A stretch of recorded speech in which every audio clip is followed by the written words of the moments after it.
noite.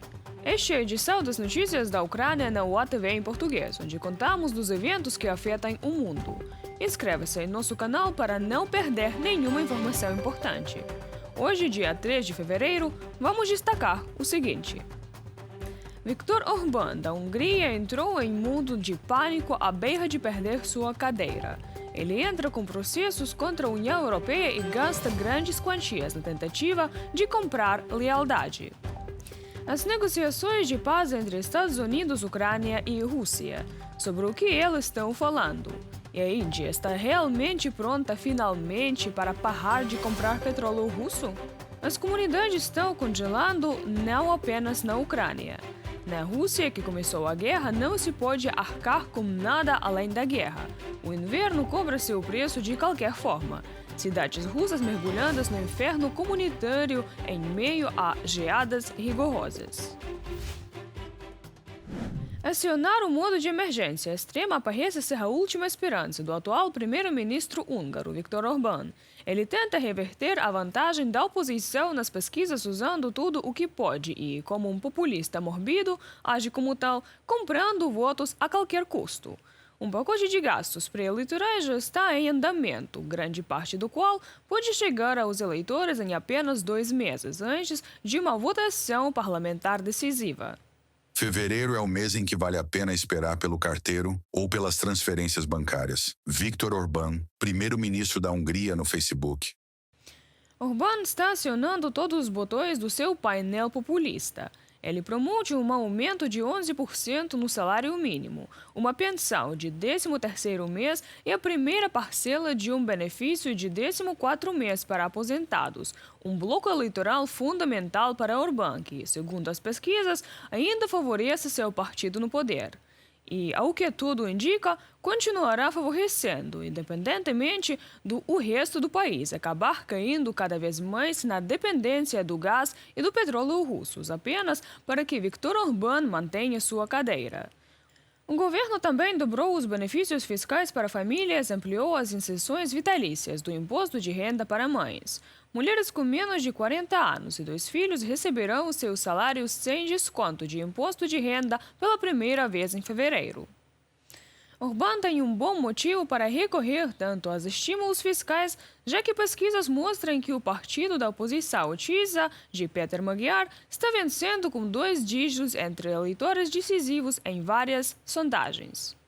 Péter Magyar, um ex-integrante do regime de Orbán, capitalizou fortemente a crise do custo de vida, a má gestão econômica e a corrupção do referido regime para se tornar o favorito nas eleições de 12 de abril.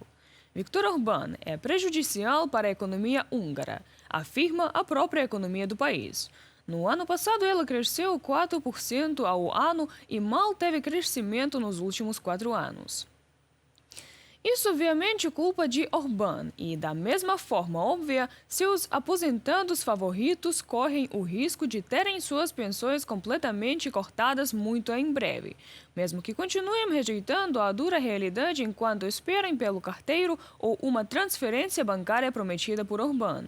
Ainda assim, não importa o que ele faça, quando gaste ou o quando se aproxime do petróleo barato russo numa tentativa de fingir patriotismo e clareza fiscal, Viktor Orbán corre o risco de se tornar um aposentado político. E também muito em breve.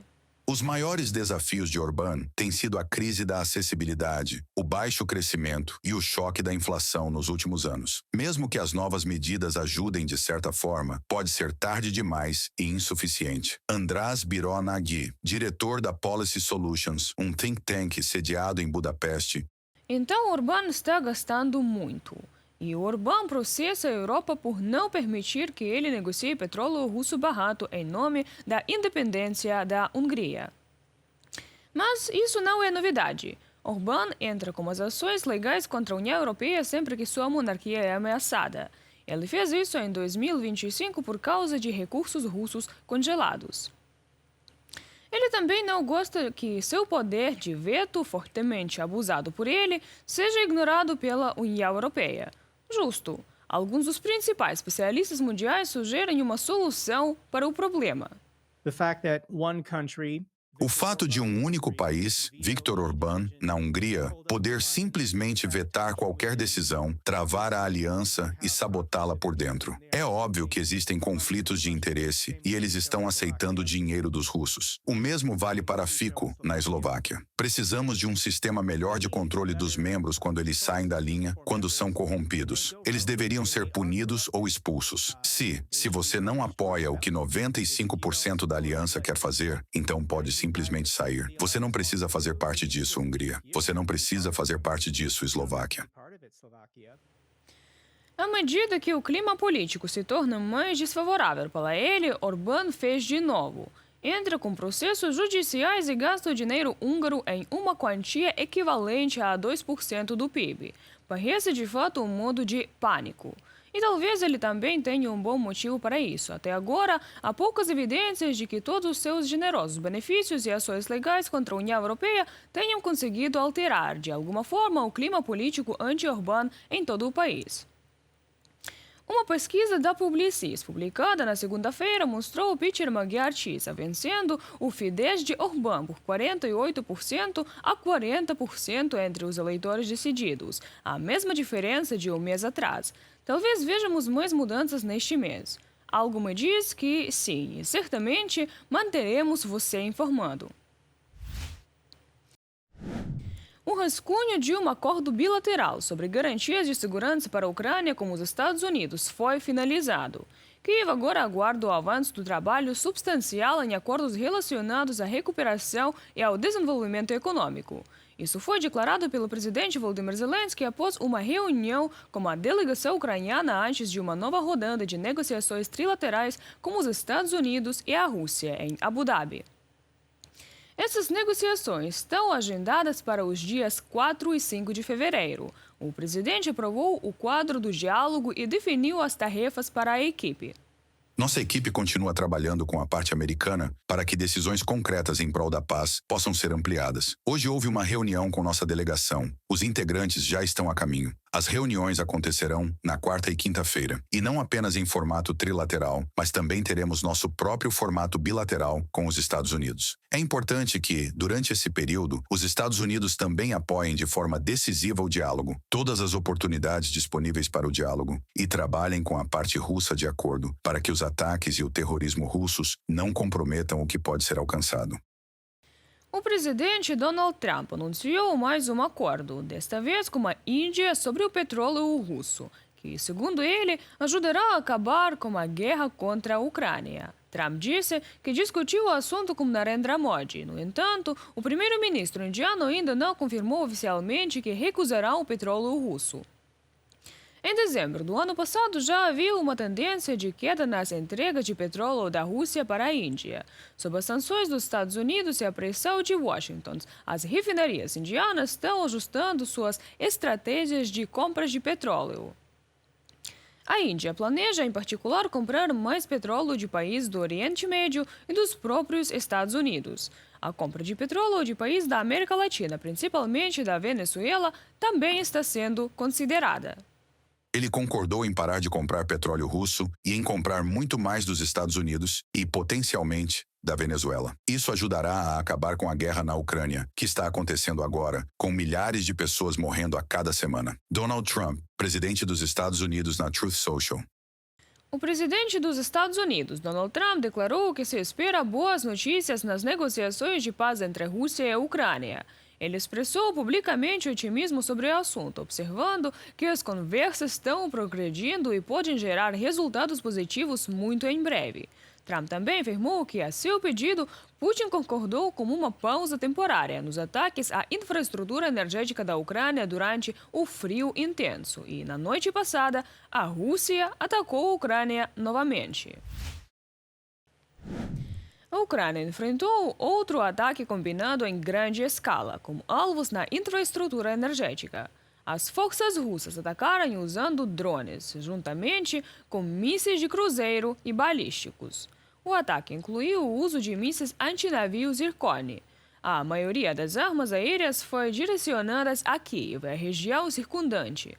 Foram relatados incêndios em vários edifícios residenciais, um posto de gasolina e vários veículos ficaram danificados. As regiões de Dnipro, Kharkiv, Vinnytsia e Zaporizhia também foram alvo de ataque durante a noite. O secretário-geral da OTAN, Mark Rutte, que está de visita a Kiev neste momento, afirmou que os ataques massivos repetidos mostram mais uma vez que a Rússia não está empenhada na paz.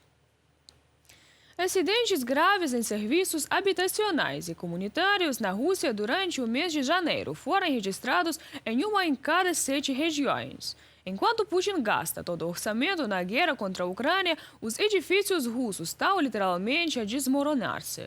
Mais informações na próxima reportagem. As pessoas estão congelando. O governo não está fazendo nada.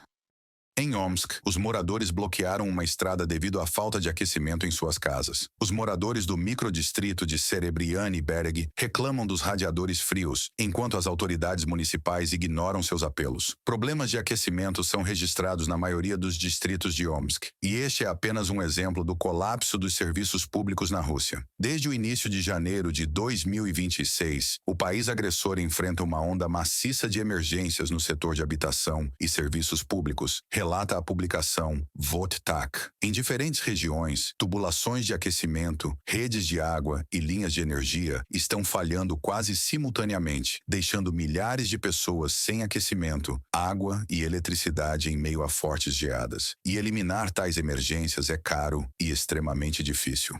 Essas passagens são difíceis de atravessar, mesmo para veículos com lagartas. De acordo com cálculos da mídia, somente nos primeiros 8 dias do ano, a Rússia registrou pelo menos 206 incidentes com serviços públicos, com até 26 emergências por dia em alguns dias. Em janeiro, foram registrados grandes falhas em pelo menos 12 municípios, incluindo cidades com mais de 1 milhão de habitantes como Omsk e Samara. O motivo é a infraestrutura obsoleta. Mais de 80% das redes de distribuição estão desgastadas e sua renovação é dificultada pelas sanções. Os apagões também não pouparam a Rússia.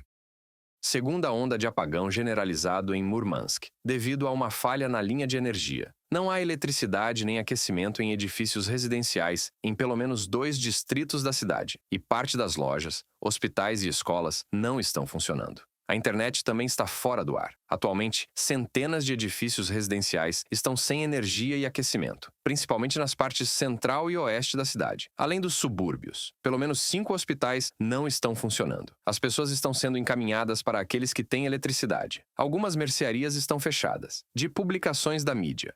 Em comparação com janeiro do ano passado, 2025, o número de casos confirmados de falhas no aquecimento e na eletricidade durante as geadas mais do que duplicou, e as falhas no abastecimento de água aumentaram 1,5 vezes. A região líder em número de emergências nos serviços públicos foi a região de Belgorod, com 143 incidentes durante o inverno.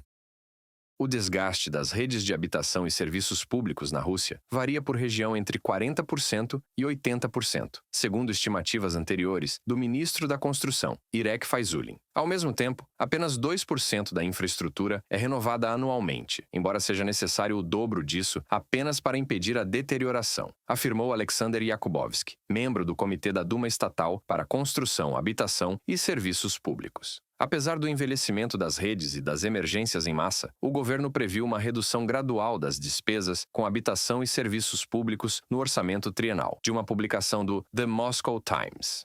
Mas o Kremlin não tem planos de investir na reparação das comunicações desgastadas. De acordo com a Bloomberg, o governo russo está buscando 1,2 trilhão de rublos adicionais, cerca de 7 bilhões de dólares, para manter o déficit orçamentário dentro dos limites planejados. A situação é complicada pela queda nas receitas das exportações de energia e pelas sanções. Mesmo concessões significativas de preço aos poucos compradores restantes de petróleo e gás russos não conseguem reverter a situação.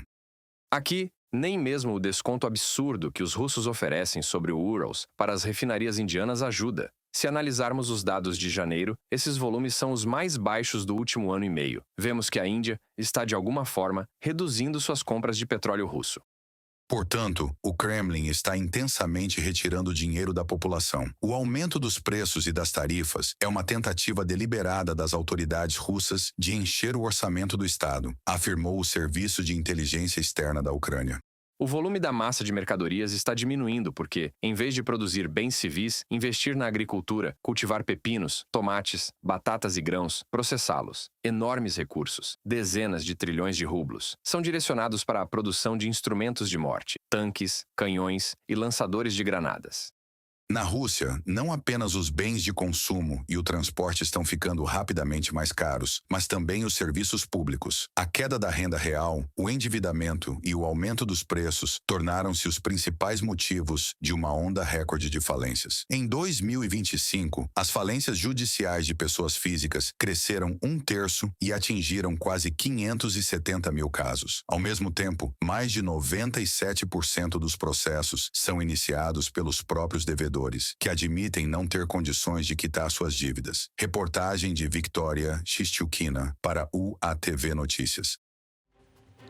É tudo por hoje. Amanhã voltaremos com mais atualizações. Siga-nos e deixe sua opinião sobre os últimos eventos nos comentários. Boa noite.